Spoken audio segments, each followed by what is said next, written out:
Okay, નમસ્કાર વિદ્યાર્થી મિત્રો, હું છું જયભાઈ પટેલ. ફરી એકવાર ભગવતી વિદ્યાલયની યુટ્યુબ ચેનલની અંદર આપ સર્વ વિદ્યાર્થી મિત્રોનું હું હાર્દિક સ્વાગત કરું છું.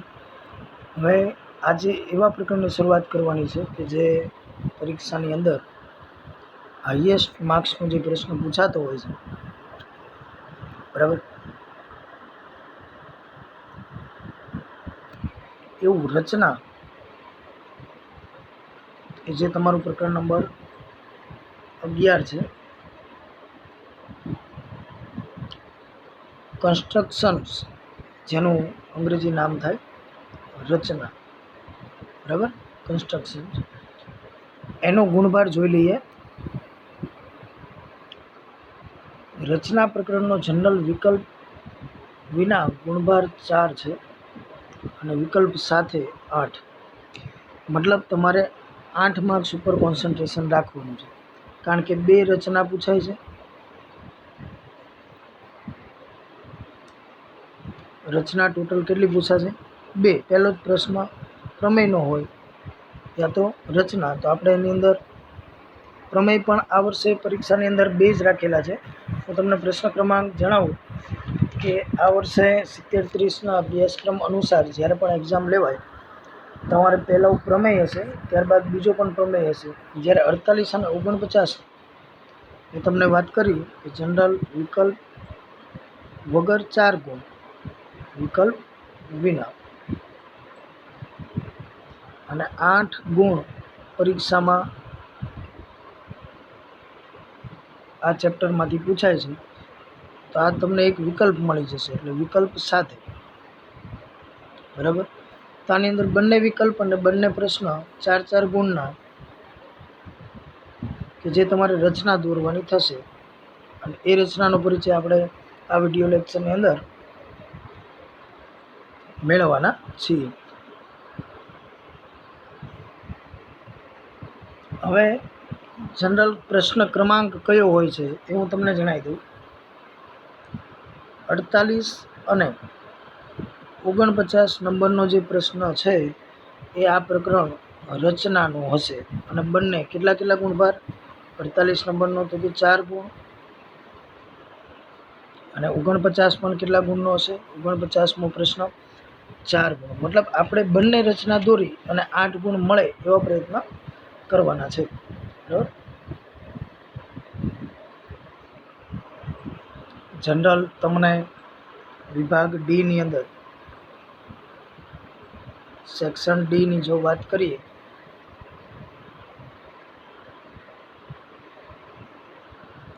આ પેજમાં કોઈ સ્પેસ છે નહીં, પરંતુ અહીંયા ધ્યાન આપજો.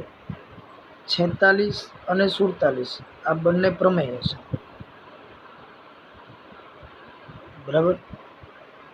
જ્યારે 48 અને 49 રચના હશે. તો બંને પ્રમેય લખી નાખવું અને બંને રચના લખી નાખવું, એટલે 16 ગુણ થશે. કારણ કે 4 ગુણનો એક પ્રશ્ન હશે અને 5 એટેન્ડ કરવાના છે, અને બાકી તમારે પ્રશ્ન જે છે અહીંયા તમને 50 નંબરનો જે પ્રશ્ન છે એ અને 51 બંને અલગ અલગ પ્રકરણ.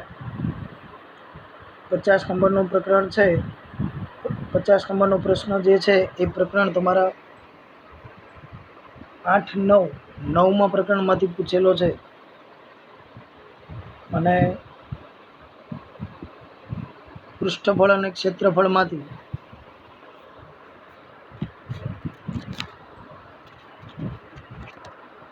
પૃષ્ઠફળ અને ઘનફળ, મતલબ 13 નંબરના પ્રકરણમાંથી તમારો 51મો પ્રશ્ન હશે. એટલે ખાસ અહીંયા 46 અને 47 કે જે 46 અને 47 કે જે તમારે પ્રમેય છે તે બંને એટેન્ડ કરવા. 48 અને 49 નંબરનો જે પ્રશ્ન છે એ તમારે રચના છે, તો આ પણ બંને તમારે એટેન્ડ કરવી. એટલે ઓલમોસ્ટ તમારા કેટલા ગુણ? 4 પ્રશ્ન, 2 રચના અને 2 પ્રમેય, 4 ગુણ, અર્થાત 16 ગુણનું અહીંયા તમારે કમ્પ્લીટ થશે. જ્યારે તમે 50 નંબરનો પ્રશ્ન છે એ ચેપ્ટર નંબર 9 અને 51 નંબરનો જે પ્રશ્ન છે એ ચેપ્ટર નંબર 13 પૃષ્ઠફળ અને ઘનફળ, બરાબર ને? પૃષ્ઠફળ અને ઘનફળ. એક એક્ઝામ્પલ હું તમને 50 નંબરનો જે પ્રશ્ન છે એનું આપું. એક ઠેકેદારે બાળકોને રમવા માટે બગીચામાં 2 લપસણી લગાવવાની છે. આ માટે તેણે 5 વર્ષથી ઓછી ઉંમરના બાળકો માટે જમીન ઉપરનો છેડો 1.5 રહે અને જમીન સાથે 30 ખૂણો બનાવે, અને તેનાથી વધારે ઉંમરના બાળકો માટે 3 મીટરની ઊંચાઈનો સીધો ઢાળ હોય તથા જમીન સાથે 60 અંશનો ખૂણો બનાવતી હોય તેવી લપસણીઓ પસંદ કરે છે. તો આ લપસણીઓની લંબાઈ શોધો. એટલે તમારે પ્રકરણ નંબર 8, 9 ત્રિકોણમિતિનો ઉપયોગ અને ત્રિકોણમિતિનો જે પરિચય છે એના પછી ત્રિકોણમિતિનો ઉપયોગ મતલબ ચેપ્ટર નંબર તમારું કયું થશે? 9, કે જેમાંથી આ જનરલ પ્રશ્ન પૂછાય છે. ઓકે, તો વિદ્યાર્થી મિત્રો આપણે રચના ચેપ્ટરની શરૂઆત કરીએ. અને આની અંદર 70-30નો જે સિલેબસ છે એની વાત કરું તો 70 પોર્શનની અંદર તમારો જે સિલેબસ છે એની અંદર જે અભ્યાસક્રમમાં રાખેલ છે મુદ્દા હું તમને લખાવું છું.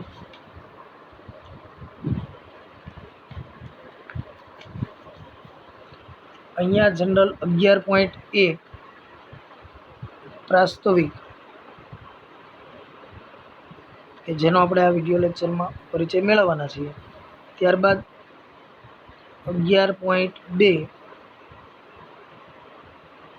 રેખાખંડોનું વિભાજન. ત્યારબાદ આ ચેપ્ટરનું સ્વાધ્યાય 11.1 અને એની અંદર માત્ર પ્રશ્ન એક જ જોવાનો છે. એક્સરસાઇઝ નંબર કઈ? Exercise only 1. પહેલો જ પ્રશ્ન ખાલી પરીક્ષામાં રાખેલ છે. ત્યારબાદ 11.3 વર્તુળના સ્પર્શક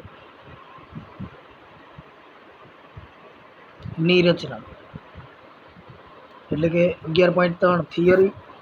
અને એની અંદર સ્વાધ્યાયની જો વાત કરીએ તો સ્વાધ્યાય 11.2 કે જેની અંદર એક્સરસાઇઝ તમારે કરવાની છે 1 થી લઈને 5 સુધીની, બરાબર? તો આટલું એક લખી રાખજો. તમારે કયા કયા પ્રશ્નો? એક તો શરૂઆત 70-30 કે જેની અંદર પહેલાં પ્રાસ્તવિક, રેખાખંડોનું વિભાજન. ત્યારબાદ સ્વાધ્યાયમાં પ્રશ્ન માત્ર 1. ત્યારબાદ ફરી વર્તુળના સ્પર્શકની થિયરી અને એને રિલેટેડ 11.2ની 1 થી 5 રચના. ઓકે,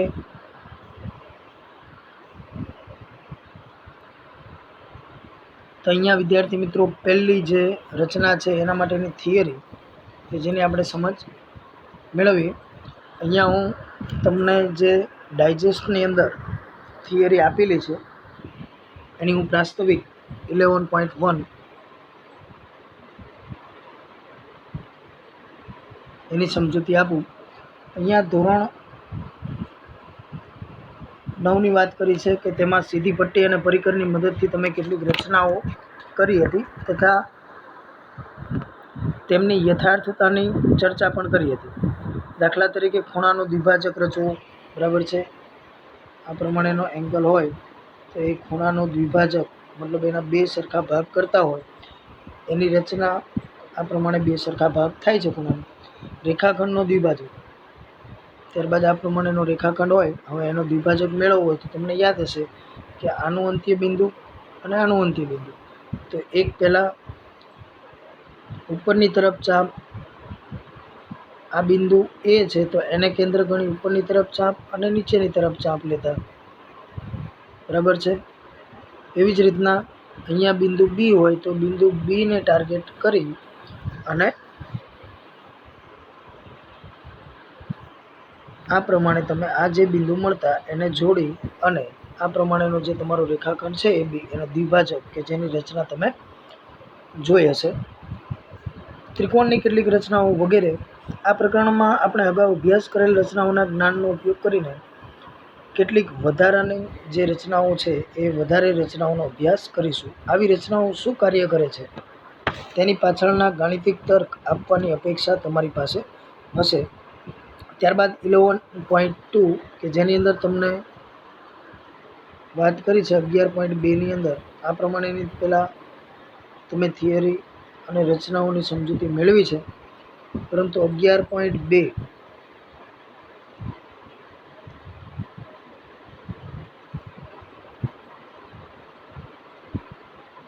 તો એની અંદર રેખાખંડોનું વિભાજન છે.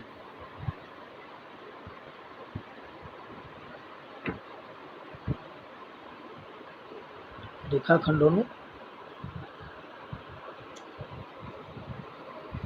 તો વિદ્યાર્થી મિત્રો, આપણે આ જે પહેલો પ્રશ્ન છે સ્વાધ્યાય 11.1 એનો પહેલો પ્રશ્ન, એની અંદર રચના જે છે એ તમારે આ થિયરીના ઉપયોગથી થશે.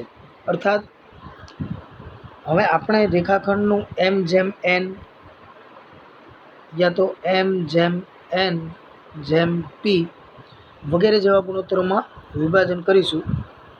જ્યાં એમ છે, એન છે અને પી છે એ તમારા ધન પૂર્ણાંકો હશે, મતલબ ધન સંખ્યાઓ હશે. જે આપણે સપ્રમાણતાનું મૂળભૂત પ્રમેય ત્રિકોણ પ્રકરણની અંદર તમે અભ્યાસ કરી ચૂક્યા છો કે આ પ્રમાણે ત્રિકોણ હોય ABC છે, તો આ ત્રિકોણ એને જો કોઈ એક બાજુ BCને સમાંતર એક બાજુ કે જે ABને ઈ બિંદુ D ABC અને ડી બિંદુ અને ઈ બિંદુમાં જો અનુક્રમે છેદતા હોય AB અને ACને, તો અહીંયા ADના છેદમાં તમે DB લખી શકો અને AEના છેદમાં EC લખી શકો. યા તો પછી તમે AD છેદમાં AB અથવા AE છેદમાં AC, યા તો તમે નીચેનો અડધો ભાગ અને સંપૂર્ણ આખો ભાગ DB છેદમાં શું કહી શકો AB, યા તો EC છેદમાં AC.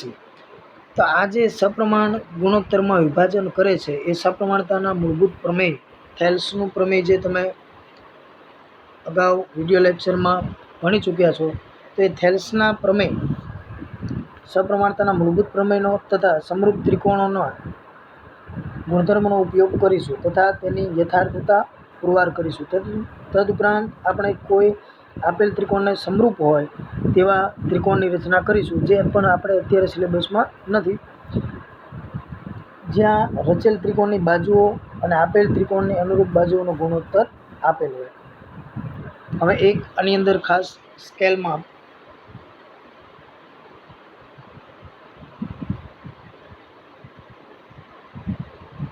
સ્કેલ માપન જે છે એની વાત કરી છે. તો સ્કેલ માપનની અંદર રચિત સમરૂપ ત્રિકોણ અને આપેલ ત્રિકોણની અનુરૂપ બાજુઓનો ગુણોત્તરને, જે તમે સમરૂપ ત્રિકોણ રચ્યો હોય એ અને આપેલ જે તમારું ત્રિકોણ છે અને અનુરૂપ બાજુના ગુણોત્તર, એને સ્કેલ માપન કહે છે. હવે શું એની ડેફિનેશન આવશે, તમારે પૂછાતું તો નથી પણ ખ્યાલ હોવું જોઈએ. સ્કેલ માપન કોને કહેવાય? જે તમારો ત્રિકોણ આપેલો હોય અને એના આધારિત તમે આ બ્લુ કલરથી દર્શાવે, મતલબ તમે રચ્યો હોય, તો આના આધારિત તમે આ ત્રિકોણ રચ્યો ને, તો આ બંનેના ગુણોત્તર અહીંયા દાખલા તરીકે ABC તમારો ત્રિકોણ છે અને આ બાજુઓ PQR હોય, તો AB છેદમાં PQ, BC છેદમાં QR અને AC છેદમાં PR. તો આ જે ગુણોત્તર છે એ ગુણોત્તરને સ્કેલ માપન કહ્યું છે. જ્યારે સ્કેલ માપનની કિંમત 1 કરતાં ઓછી હોય, 1 કરતાં કેટલી હોય? ઓછી હોય, ત્યારે રચિત સમરૂપ ત્રિકોણની બાજુઓ આપેલ ત્રિકોણની અનુરૂપ બાજુઓ કરતાં પ્રમાણસર નાની હશે. પ્રમાણસર કેવી હશે? નાની હશે. શું કહ્યું? જ્યારે સ્કેલ માપનની કિંમત અર્થાત તમે આ ગુણોત્તર લ્યો છો એની કિંમત 1 કરતાં ઓછી હોય ત્યારે રચિત જે તમે જે રચ્યો છે એ ત્રિકોણ સમરૂપ ત્રિકોણની જે બાજુઓ એ આપેલ ત્રિકોણની અનુરૂપ બાજુ કરતાં પ્રમાણસર નાની હશે. જ્યારે સ્કેલ માપનની કિંમત 1 કરતાં અધિક હોય, 1 કરતાં મોટી હશે ત્યારે શું થાય? સ્કેલ માપ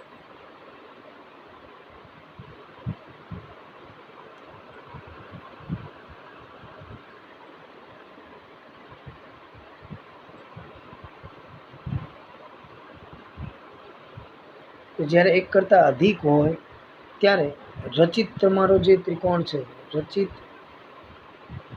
અર્થાત તમે જે રચ્યો હોય એ સમરૂપ ત્રિકોણ એની બાજુઓ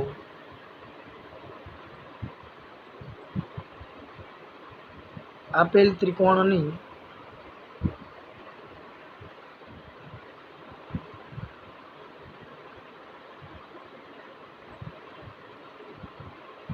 અનુરૂપ બાજુઓ કરતાં પ્રમાણસર મોટી હોય. તો અહીંયા તમારે નાનું અને મોટું મતલબ એ તમે અંદાજ લગાવી જ શકો. આકૃતિની રચના મતલબ તમને જે તે પ્રમાણ માપ આપ્યું હોય એની રચના કરતા હોય ત્યારે તમને એનું પરિણામ સામે દેખાઈ જ આવે.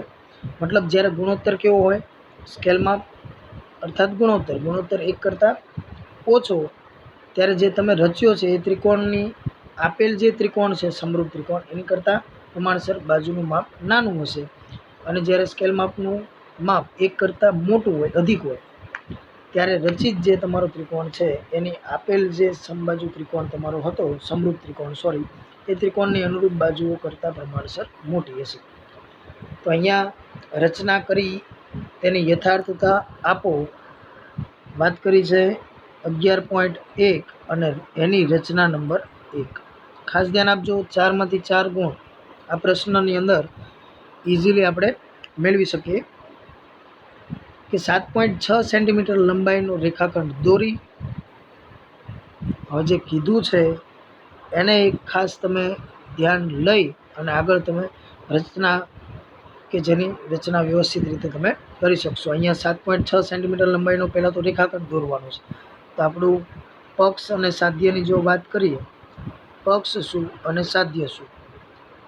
સાધ્ય અર્થાત સાબિત શું કરવાનું છે? પ્રમેયની અંદર પક્ષ અને સાધ્ય આવે. તો આમાં તમારે કૃત્ય એટલે કરવાનું છે શું? રચના શેની કરવાની છે, બરાબર? અને રચના જે દોરો છો એને રચના કહેવાશે, બરાબર? તો અહીંયા 7.6 સેન્ટીમીટર લંબાઈનો રેખાખંડ દોરી એનું 5:8 ગુણોત્તરમાં વિભાજન કરવાનું છે અને બંનેના ભાગ માપવાના છે. પહેલાં તો કેટલાનો મતલબ આ પ્રમાણે 7.6 સેન્ટીમીટરનો એક રેખાખંડ એની રચના કરી એનું 5:8 ગુણોત્તરમાં મતલબ આટલું 5 છે તો આ એનો વધારે ભાગ મતલબ 8. તો આવી રીતના 5:8માં વિભાજન કરવાનું છે અને આ બંનેના મેઝરમેન્ટ માપ કેટલા મળે છે એ મેળવવાના છે. તો રચનાની શરૂઆત કરી છે તો એની અંદર પહેલાં તમારું પક્ષ અને સાધ્ય કે જે આમાં દર્શાવ્યું નથી, પરંતુ પક્ષ તમારું શું થશે?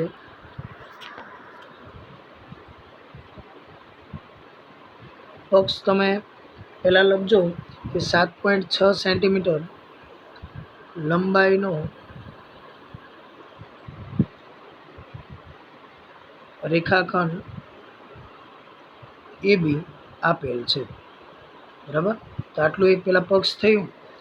ત્યારબાદ તમારે જે સાધ્ય અર્થાત કૃત્ય કરવાનું જે છે એ કૃત્ય એમ કરી અને દર્શાવવું કે ABનું મતલબ તમે જે રેખાખંડ 7.6નો કીધો છે એ પહેલાં તો AB જો અહીંયા એમને રચના કરેલી છે 7.6, તો એ પક્ષ છે કે 7.6 સેન્ટીમીટરનો અને કૃત્ય કે આ જે AB છે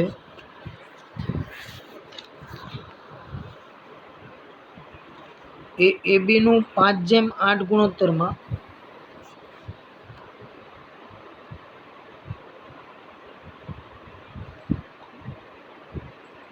વિભાજન એ વિભાજન કરતું બિંદુ જો આ 5:8 છે ને એનું વિભાજન કરતું આ બિંદુ પાછું C મળે છે. તો આપણે લખવાનું કે ABનું 5:8 ગુણોત્તરમાં વિભાજન કરતું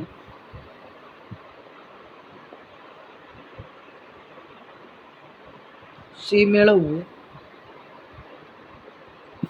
અને અહીંયા જે મેઝરમેન્ટ આપણે એસી અને સીબી આ માપ મેળવવાનું છે. તો અહીંયા એક પક્ષ અને કૃત્ય. પક્ષ અર્થાત 7.6 સેન્ટીમીટર લંબાઈનો રેખાખંડ AB આપેલ છે અને કૃત્ય કે AB જે તમારો 7.6નો છે એને 5/8 ગુણોત્તરમાં વિભાજન કરો, મતલબ 2 ભાગ કરો, બરાબર.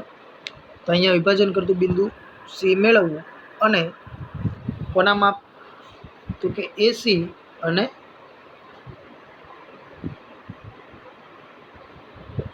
સીબી માપવા, અર્થાત એનું માપન કરવું.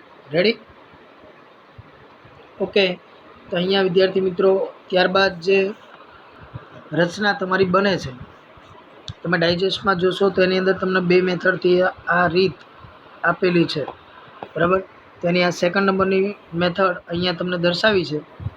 બહુ સરળ છે, બહુ ઇઝી. સૌ પ્રથમ તમારે રચનાની સ્ટાર્ટ કરીએ એ પહેલાં 7.6 સેન્ટીમીટરનો આ પ્રમાણે તમારે રેખાખંડ કે જે આપ્યો છે એ રચવાનો છે. અને પહેલો મુદ્દો તમારે લખવાનો છે કે સૌ પ્રથમ શું કર્યું, રેખાખંડ એસી 7.6 સેન્ટીમીટરનો દોરો.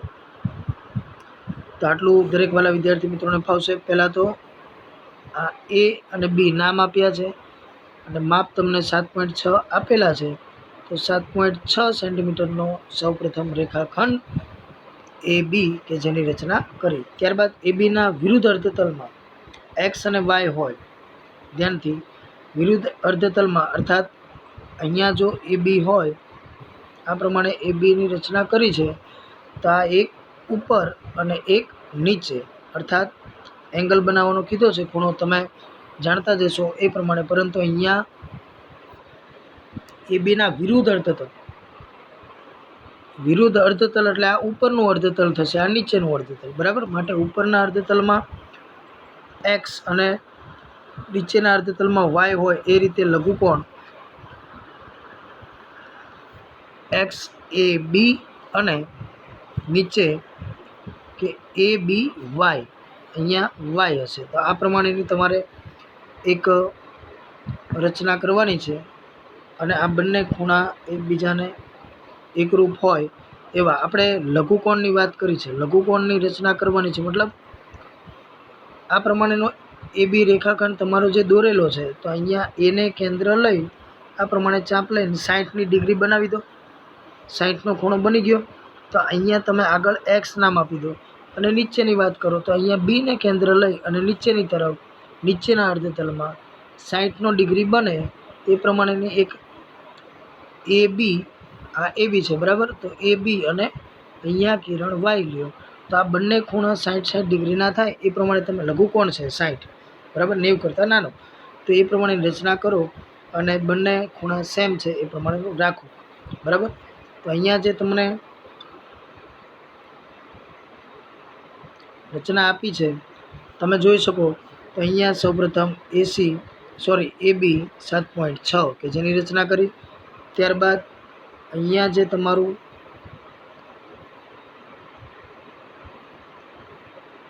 ઉપરની તરફ 60 ડિગ્રી લઈ અને એ એક્સ કિરણની રચના કરી છે. તો જેની અંદર તમે જોઈ શકો કે અહીંયા આ પ્રમાણે એ એક્સ કિરણની રચના કરી છે. ત્યારબાદ નીચે એ બી એને ધ્યાનમાં લઈ નીચેની તરફ આ પ્રમાણે એ વાય કિરણની રચના કરી છે. એ એક્સ કિરણ અને બી બિંદુ છે ત્યાંથી નીચેની તરફ નીચેના અર્ધતલમાં બી વાય કિરણની રચના કરી છે.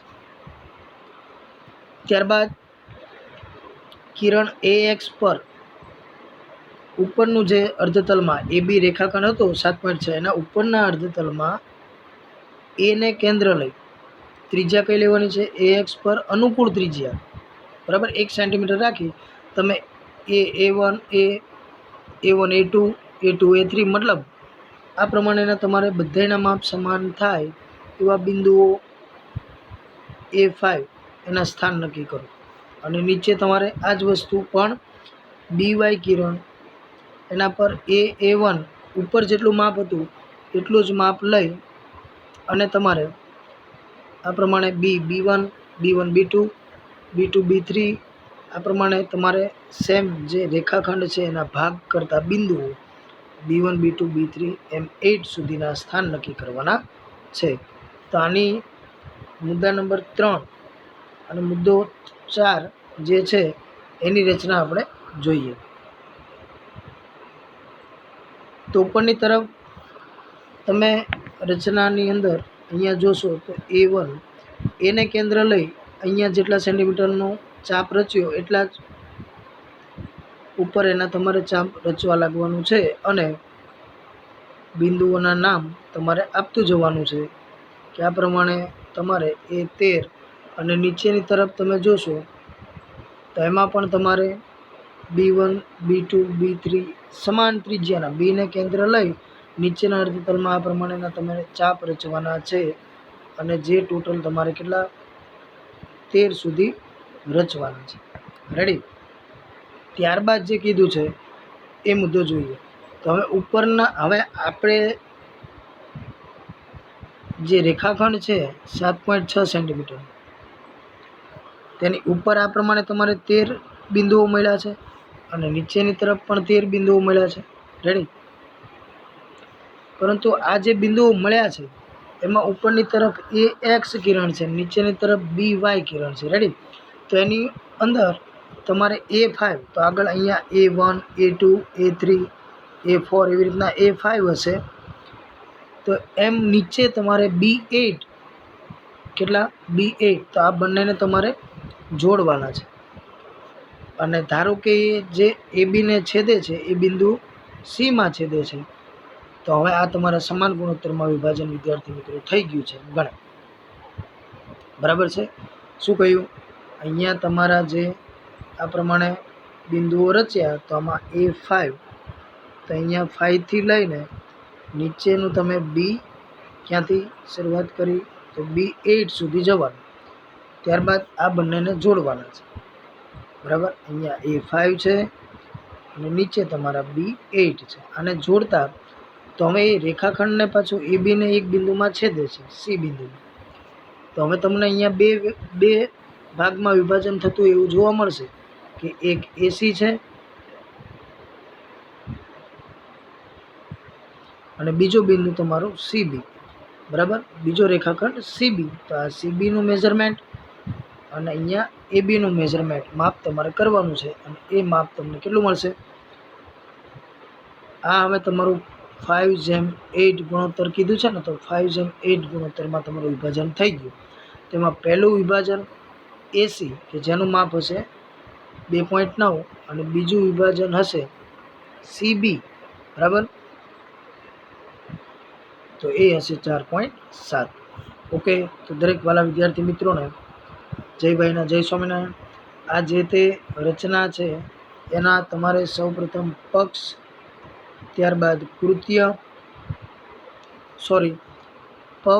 ત્યારબાદ કૃત્ય અને અહીંયા જે દર્શાવી છે એ પ્રમાણે રચના અને લાસ્ટમાં રચનાના મુદ્દા મતલબ જે કરવા કહ્યું છે જેની રચના તમે દોરી છે એ રચનાના મુદ્દા આ પ્રમાણે તમારે દર્શાવવાના રહેશે. 4 આઉટ ઓફ 4 માર્ક્સ માટે બી રેડી. 4માંથી 4 માર્ક્સ તમારે લાવવા હોય તો આવી રચનાઓની સમજૂતી અને રચનાઓની પ્રેક્ટિસ ખાસ જરૂરી. ઓકે? ફિલહાલ દરેક વાલા વિદ્યાર્થી મિત્રોને જય ભાઈના જય સ્વામિનારાયણ. નેક્સ્ટ વિડીયો લેક્ચરની અંદર આગળની આપણે થિયરી અને સ્વાધ્યાય 11.2 કે જેની રચના 1 થી 5 છે એનો અભ્યાસ કરીશું. જય સ્વામિનારાયણ.